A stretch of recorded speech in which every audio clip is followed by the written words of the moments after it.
بسم اللہ الرحمن الرحیم۔ میرے بھائیوں، بزرگوں اور دوستوں، طائف سے واپسی کے بعد اللہ تبارک و تعالی نے حضور صلی اللہ علیہ وسلم کو مسجد حرام سے مسجد اقصی تک اسی روح اور جسم کے ساتھ بیداری کی حالت میں ایک ہی شب میں سیر کرائی، جس کو اسراء معراج کہا جاتا ہے۔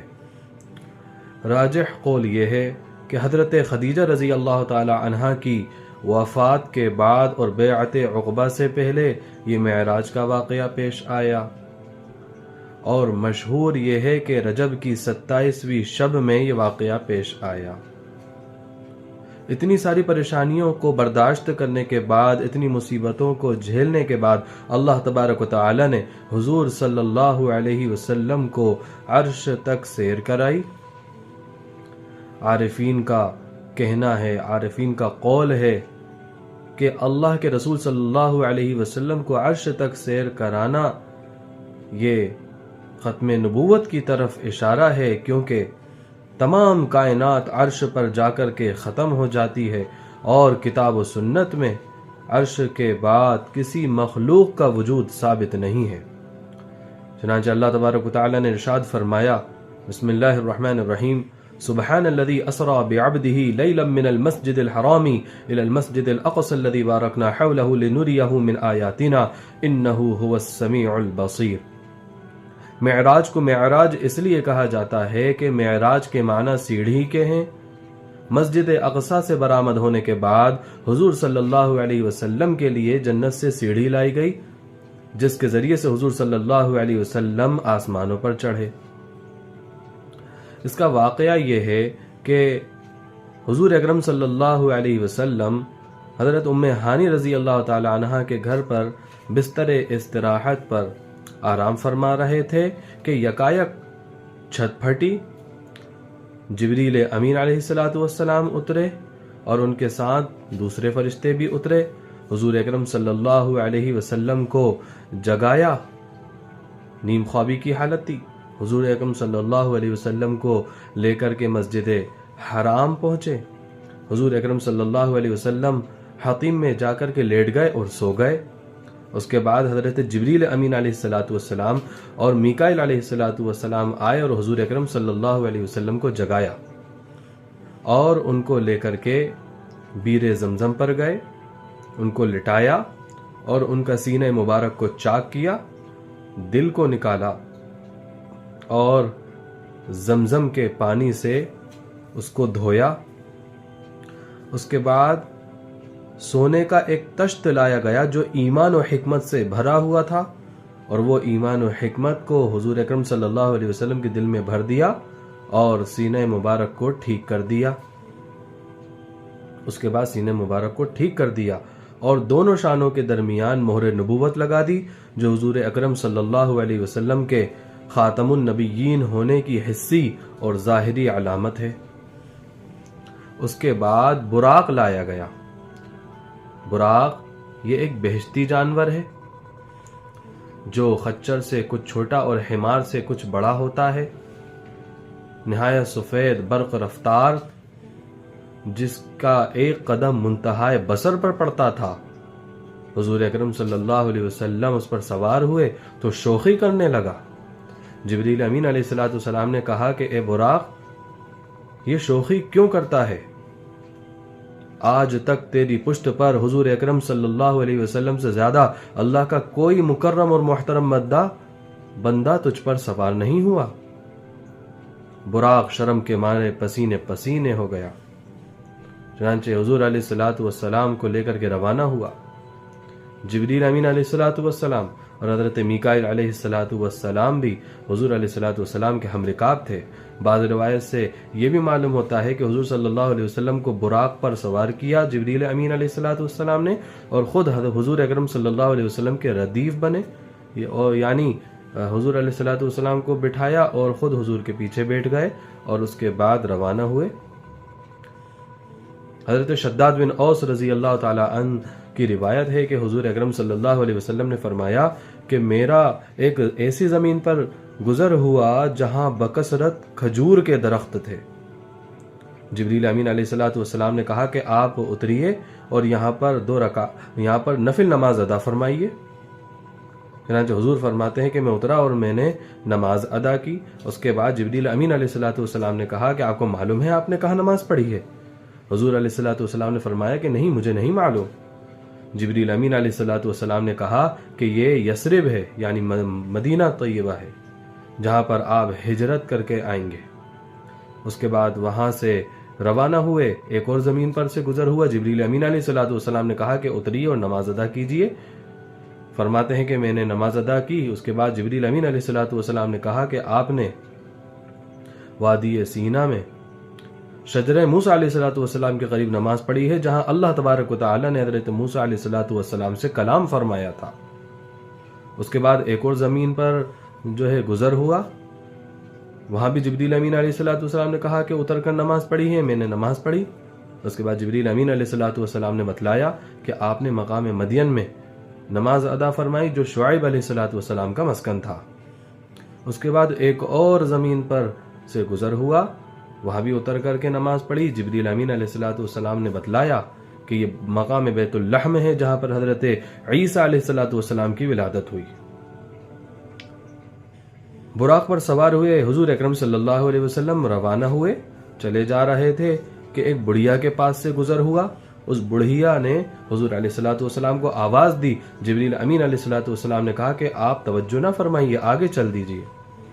اس کے بعد ایک بوڑھے آدمی پر نظر پڑی، اس بوڑھے نے بھی حضور علیہ الصلوۃ والسلام کو پکارا۔ جبریل امین علیہ الصلوۃ والسلام نے کہا کہ آپ التفات نہ فرمائیے اور آگے چلیے۔ ایک اور جماعت کے پاس سے گزر ہوا، اس جماعت نے حضور علیہ الصلوۃ والسلام کو ان الفاظ کے ساتھ سلام کیا: السلام علیک یا اول، السلام علیک یا آخر، السلام علیک یا حاشر۔ جبریل امین علیہ الصلوۃ والسلام نے کہا کہ آپ ان کے سلام کا جواب دیجیے۔ اس کے بعد فرمایا کہ جس بڑھیا کے پاس سے ہمارا گزر ہوا، جو آپ کو پکار رہی تھی، وہ دنیا تھی، اور اس دنیا کی عمر اتنی ہی قلیل، اتنی ہی کم باقی رہ گئی ہے جتنی اس بوڑھی عورت کی عمر باقی رہ گئی ہے۔ اور جس بوڑھے پر نظر پڑی تھی، جو آپ کو آواز دے کر کے متوجہ کرنا چاہتا تھا، وہ شیطان تھا، اور دونوں کا مقصد آپ کو اپنی طرف مائل کرنا تھا۔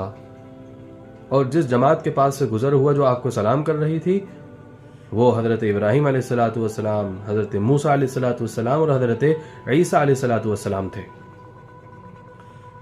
ایک روایت میں آتا ہے کہ حضور اکرم صلی اللہ علیہ وسلم نے فرمایا کہ شب معراج میں نے موسیٰ علیہ الصلوۃ والسلام کو دیکھا کہ اپنی قبر میں کھڑے ہوئے نماز پڑھ رہے ہیں۔ ایک حضرت ابن عباس رضی اللہ تعالیٰ عنہما کی بھی روایت ہے کہ حضور صلی اللہ علیہ وسلم نے فرمایا کہ میں نے شب معراج میں حضرت موسیٰ علیہ الصلوۃ والسلام کو، دجال کو اور داروغہ جہنم کو دیکھا جس کا نام مالک ہے۔ نیز ایک ایسی قوم پر سے گزر ہوا جس کے ناخن تانبے کے تھے، اور وہ اپنے ناخنوں سے اپنے چہروں کو اور اپنے سینوں کو نوچتے تھے۔ میں نے جبریل امین علیہ الصلوۃ والسلام سے پوچھا کہ یہ کون لوگ ہیں؟ جبریل امین علیہ الصلوۃ والسلام نے بتلایا کہ یہ وہ لوگ ہیں جو آدمیوں کا گوشت کھاتے ہیں، یعنی ان کی غیبت کیا کرتے ہیں اور ان کی آبرو پر حرف گیری کرتے ہیں۔ نیز ایک اور شخص پر سے گزر ہوا جو نہر میں تیر رہا ہے اور پتھر کا لقمہ بنا بنا کر کے کھا رہا ہے۔ حضور فرماتے ہیں میں نے پوچھا کہ یہ کون ہے؟ تو جبریل امین علیہ الصلوۃ والسلام نے فرمایا کہ یہ سود خور ہے۔ ایک اور قوم پر سے گزر ہوا جو بیج بوتی تھی اور اسی دن اس کو کاٹ بھی لیتی تھی، اور کاٹنے کے بعد وہ کھیتی پھر ویسی ہو جاتی تھی جیسے پہلے تھی۔ حضور علیہ الصلوۃ والسلام نے فرمایا کہ یہ کون لوگ ہیں؟ تو جبریل امین علیہ الصلوۃ والسلام نے فرمایا کہ اللہ کی راہ میں جہاد کرنے والے لوگ ہیں۔ یہ اللہ کی راہ میں جہاد کرنے والے لوگ ہیں، ان کی ایک نیکی 700 نیکی سے بھی زیادہ ہو جاتی ہے، اور جو کچھ بھی یہ لوگ خرچ کرتے ہیں اللہ تبارک و تعالی اس کا نعم البدل عطا فرماتے ہیں ان کو۔ اس کے بعد ایک ایسی قوم پر سے گزر ہوا جن کے سر پتھروں سے کچلے جا رہے تھے. کچلے جانے کے بعد پھر وہ ویسے ہی ہو جاتے تھے جیسے پہلے تھے اور یہ سلسلہ جاری رہتا. حضور علیہ الصلوۃ والسلام نے فرمایا کہ یہ کون لوگ ہیں؟ تو جبریل امین علیہ الصلوۃ والسلام نے بتلایا کہ یہ فرض نمازوں میں کاہلی کرنے والے لوگ ہیں. فرض نماز میں کاہلی اور سستی کرنے والے لوگ ہیں. اس کے بعد ایک ایسی قوم پر سے گزر ہوا جن کے شرمگاہ پر آگے اور پیچھے چیتھڑے لپٹے ہوئے ہیں، اونٹ اور بیلوں کی طرح چر رہے ہیں، کانٹے اور پتھر کھا رہے ہیں. حضور علیہ الصلوۃ والسلام نے پوچھا جبریل سے کہ جبریل یہ کون لوگ ہیں؟ تو جبریل امین علیہ الصلوۃ والسلام نے بتلایا کہ وہ لوگ ہیں جو اپنے مالوں کی زکوٰۃ ادا نہیں کرتے تھے. اس کے بعد ایک ایسی قوم پر سے گزر ہوا کہ جن کے سامنے ایک ہانڈی رکھی ہوئی ہے جس میں پکا ہوا گوشت رکھا ہوا ہے، اور دوسری طرف دوسری ہانڈی رکھی ہوئی ہے جس میں کچا اور سڑا ہوا گوشت رکھا ہوا ہے کہ لوگ جو ہیں وہ کچا اور سڑا ہوا گوشت کھا رہے ہیں، پکا ہوا گوشت نہیں کھاتے ہیں. جبریل امین علیہ الصلوۃ والسلام سے حضور نے پوچھا کہ یہ کیا ماجرا ہے؟ تو حضرت جبریل امین علیہ الصلوۃ والسلام نے فرمایا کہ یہ آپ کی امت کا وہ شخص ہے جس کے پاس پاکیزہ اور طیب بیوی موجود ہے، اس کے باوجود یہ بدکار اور فاجرہ عورت کے ساتھ شباشی کرتا ہے، یہاں تک کہ پوری رات اسی کے ساتھ گزارتا ہے. یا یہ آپ کی امت کی وہ عورت ہے کہ حلال اور پاکیزہ شوہر ہونے کے باوجود یہ بدکار اور زانی مرد کے ساتھ شباشی کرتی ہے، اس کے ساتھ رات گزارتی ہے. اس کے بعد ایک ایسی لکڑی پر سے گزر ہوا جو سرے راہ واقع ہے، جو بھی کوئی کپڑا، جو بھی کوئی شے اس کے پاس سے گزرتی ہے وہ اس کو پھاڑ ڈالتی ہے، اس کو چاک کر دیتی ہے. جبریل امین علیہ الصلوۃ والسلام سے پوچھا حضور نے کہ یہ کیا ماجرا ہے؟ جبریل امین علیہ الصلوۃ والسلام نے فرمایا کہ یہ آپ کی امت کے ان لوگوں کی مثال ہے جو راستوں میں چھپ کر کے بیٹھ جاتے ہیں اور راہ چلتے لوگوں پر ڈاکے ڈالتے ہیں. اس کے بعد ایک ایسی قوم پر سے گزر ہوا جو لکڑیاں لا لا کر کے جمع کر رہے ہیں اور ایک بہت بھاری بڑا گٹھا بنا کر کے رکھا ہے لکڑیوں کا، جس کو وہ اٹھا نہیں سکتے. اس کے باوجود وہ لکڑیاں لائے جا رہے ہیں اور اس کو جمع کیے جا رہے ہیں اور اس گٹھے کو بڑا کیے جا رہے ہیں.